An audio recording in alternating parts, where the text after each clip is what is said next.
Good morning, ladies and gentlemen. Welcome to my new video. In today's video, I'm going to be talking about the Phase 1 trade deal, which ended a few weeks ago. And I'm looking at this article here. He says China missed Trump trade deal targets, but what can Biden do? Well, what can he do? Well, I'm going to discuss it in this video. So, a lot of American papers are blaming China for all of this. You can see here, China bought none of the 200 billion it promised the US in the Phase 1 trade deal, study reveals. And then you have the actual data here. The US Census Bureau said yesterday that the US state's 2021 goods trade deficit with China rose by 45 billion or 14.5% to US 355.3 billion. What's also important is, if you look at this, the global US trade deficit in 2021 surged 27% to a record US 859.1 billion. And this is because a lot of suppliers and businesses moved away from China and started looking at other poorer countries in Southeast Asia. Even some have gone on to India, some have gone to Mexico. However, the supply chains are actually more expensive if you go to those countries. Getting raw materials, getting it delivered, for example, it's not as good as the supply chains from China. So what a lot of businesses have found is actually it's actually more expensive going through all of these other countries and not going through China. And as a result, the trade deficit has actually increased, and it's increased by a lot, 27%. I saw this article on RT and I loved reading it, and it's straight to the point and they don't mess around. And the title of the article is China 3, USA 0, Beijing inflicts a severe economic defeat on America. New figures show that on trade, economic growth and inflation, China comprehensively comes out on top, and US sanctions have failed miserably. So in terms of inflation, you can see here in US it's the highest level for 40 years, 7.5% in January, while in China it's about 1.5% in China. So that's a huge difference. As long as it's under 2%, everything is manageable, because even in the Western world, they say as long as inflation is under 2%, the economy is manageable.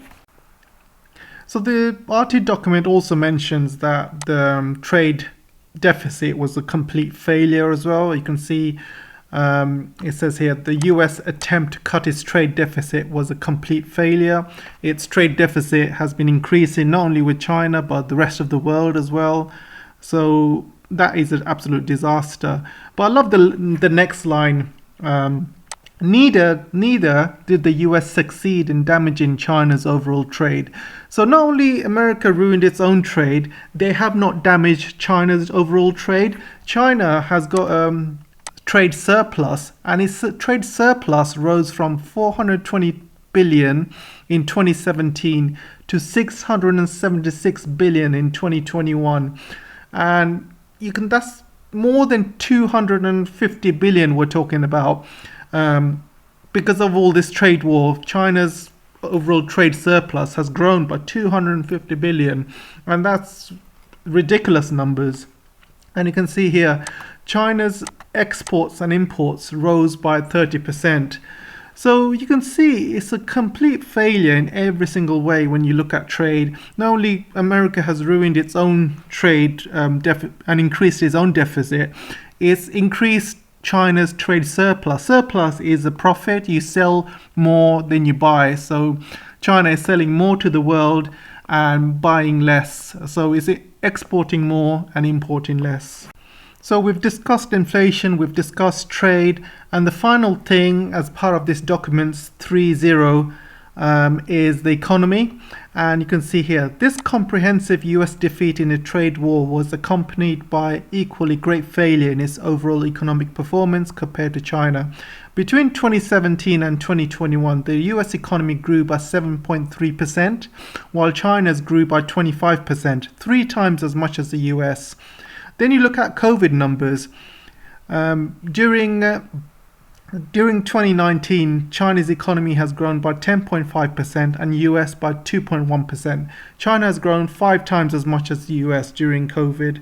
So you can see there's no mystery regarding the US failure, and I'm going to go into that in more detail in the next few chapters.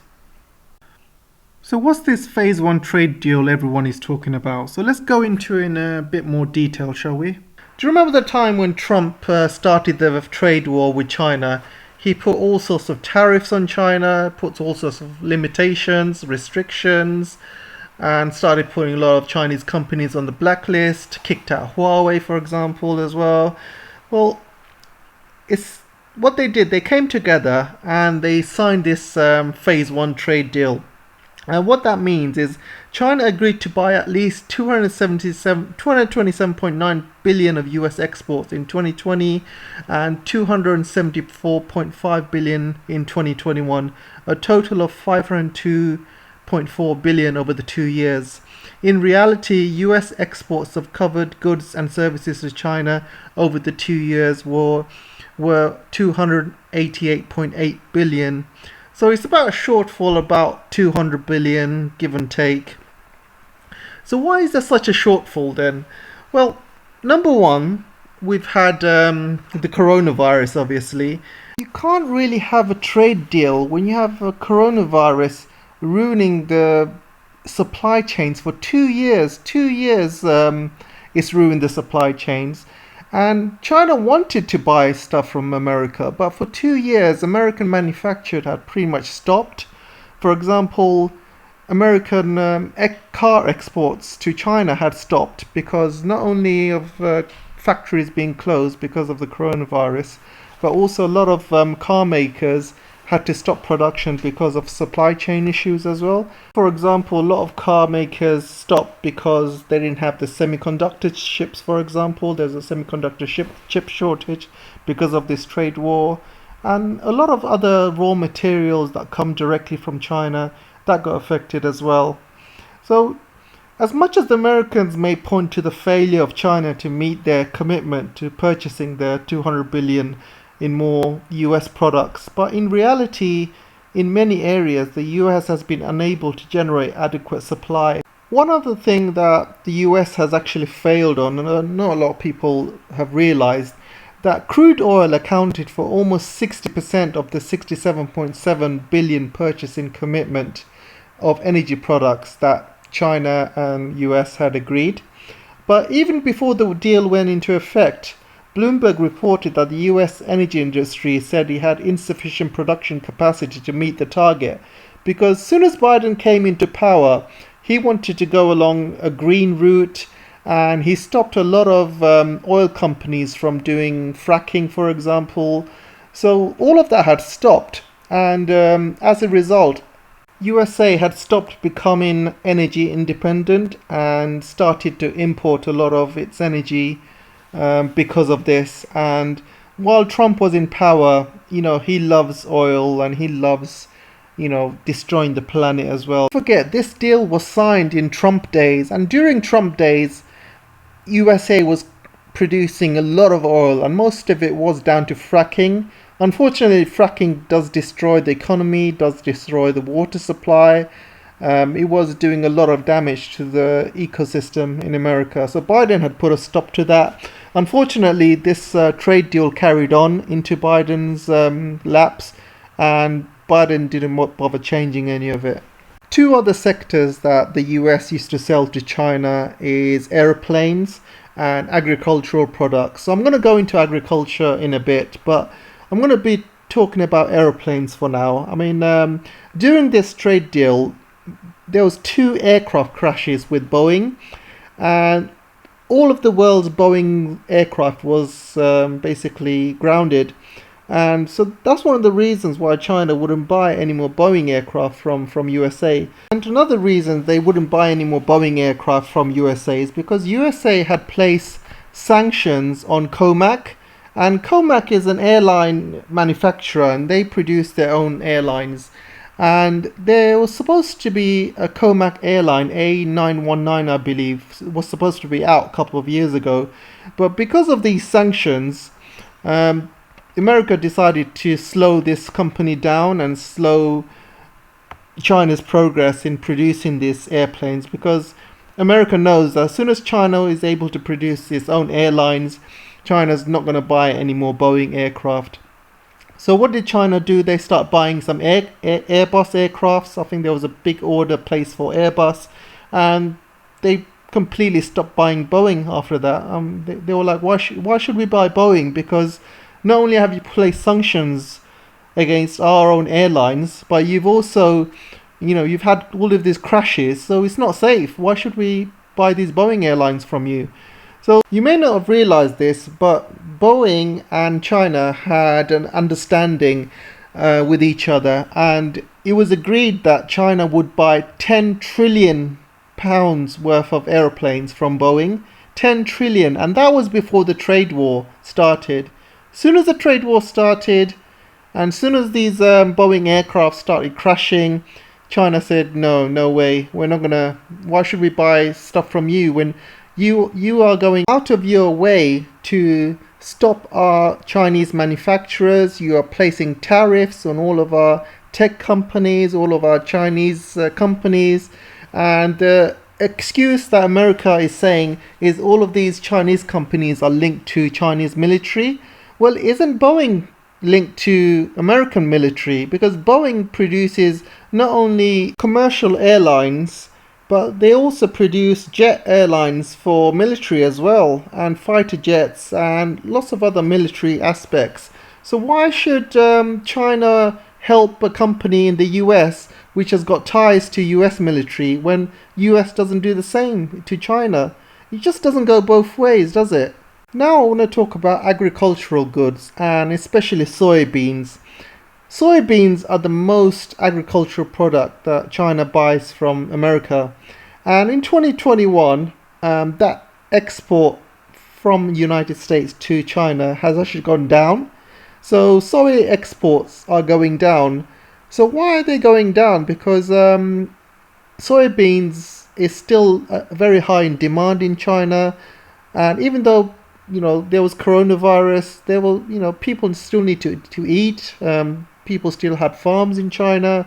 They needed to feed their livestock. So why has this export gone down? Well, I'll tell you. Soybeans, and instead of buying from the United States, China is going to start buying them from South American countries. And South American countries can easily beat whatever America can do. And not only from soybeans are coming from South America, but they're also going to be coming from Russia. Over the next few years, there's a lot more Russian farmers who are producing soybeans. There's going to be trade going from 100 billion to 200 billion over the next year. That's down to a lot of Russian farmers that are switching to soybeans to feed the Chinese market. So America's soybeans to exports to China is going to pretty much disappear over the next few years. And that's just America's own fault for putting these ridiculous tariffs on soybeans, and that's going to destroy the American agriculture.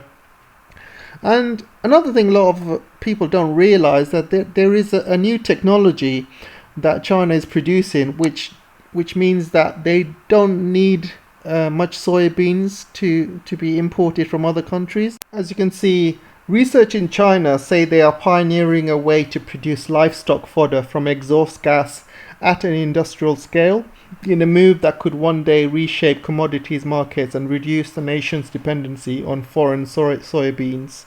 So you can see it's just bad news after bad news for the United States. China is diversifying its soybeans import, is buying it more from South America, more from Russia, which means there's going to be less and less Chinese companies buying it from the United States. And that's just down to Americans putting ridiculous tariffs on their goods. And they will not find an alternative to the Chinese market. You're talking about 1.4 billion people, and if they lose that market, they're not going to get it back anytime soon. I can guarantee that. Finally, I want to also talk about the semiconductors as well, which I wanted to leave until the last moment. But China used to buy $300 billion worth of semiconductors from America. Since the trade war had started, America had put a lot of companies on the blacklist, which means they were not allowed to sell semiconductors to those companies, and Huawei is one of them. So Huawei was not allowed to buy semiconductors for its phones, and America was pretty much trying to destroy that company as well as a lot of other companies in China. A total of 950 companies have been added to this blacklist, by the way. 950. That is a big number. So you can imagine, even if China wanted to buy semiconductors from America, they're just not able to because of these ridiculous blacklists and ridiculous tariffs. So you can't just blame China all the time. This is all down to America's tariffs, all down to America putting 950 Chinese companies on the blacklist. So even if they wanted to buy these semiconductors from America, they couldn't. So a lot of business lost and a lot of money lost because of this trade war.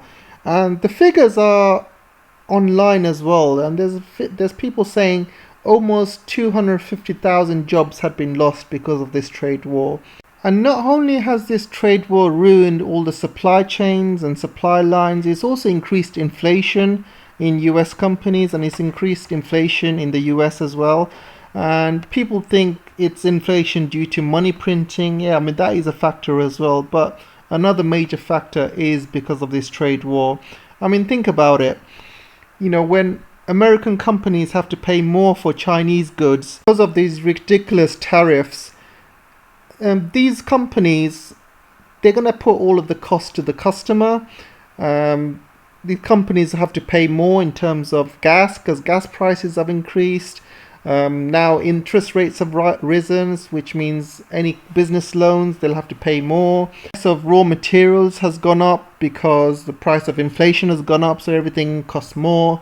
Then you got the costs of supply chains. You see all of these big queues in the ports and all the ships queuing up in the ports as well, which means the delivery costs are costing more for each company.